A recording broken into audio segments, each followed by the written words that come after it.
Phlebotomy, Lesson 2.3, Cardiac Vessels. Just like the chambers and the valves, each side of the heart has two vessels, a vein and an artery. Each side of the heart has to have a blood supply coming in and going out of that side of the heart. Arteries always carry blood away from the heart, so any vessel that carries blood away from the heart is an artery. Blood is carried back to the heart by veins. Any vessel heading toward the heart is a vein. Here's a tip: veins go in to the heart. Each side of the heart, both the right and the left, must have a vein going in and an artery coming out, or a way for blood to get in and out of each side of the heart. Remember that veins bring blood into the heart and arteries go away from the heart. The vena cava is the largest vein in the body.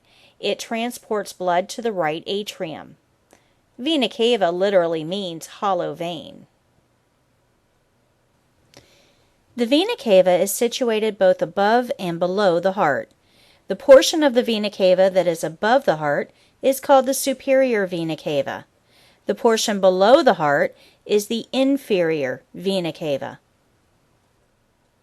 The pulmonary artery transports blood away from the right ventricle to the lungs. Remember that arteries always go away from the heart. Pulmonary means lungs, and artery means away from the heart. So the pulmonary artery moves blood away from the heart to the lungs. The name actually tells you a little bit about what it's doing. The pulmonary vein returns the blood from the left atrium once it's been oxygenated. Remember that pulmonary means lungs, and vein goes in to the heart. So the pulmonary vein moves blood from the lungs into the heart. The aorta is the largest artery in the body and transports blood from the left ventricle to the entire body through arteries that branch off the aorta. Remember that arteries always go away from the heart.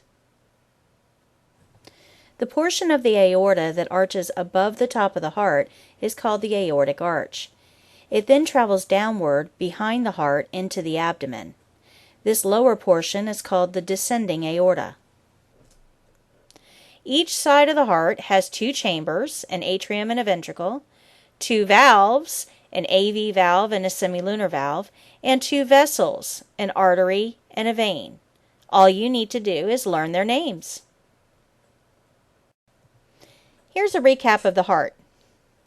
You have a blood vessel coming into the right side of the heart called the vena cava. It will deposit blood into the top chamber of the heart called the right atrium.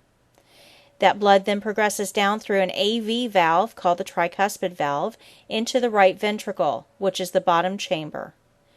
It then contracts and pushes the blood out through the semilunar valve, which is called the pulmonic valve. And the blood then leaves the heart, going toward the lungs in the pulmonary artery. While in the lungs, the blood becomes oxygenated, and it then progresses back to the heart through the pulmonary vein.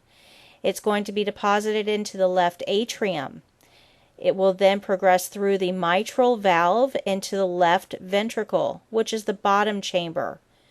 The heart then squeezes and pushes the blood out through the aortic valve, which is the semilunar valve on the left, and the blood then enters the aorta to be distributed to all the tissues in the body through a vast network of arteries. You have now learned the four chambers of the heart, the four valves, and the four vessels. Congratulations! You may wish to print off the chart in this lesson for handy reference. Now progress to Lesson 2.4 to learn about the types of circulation.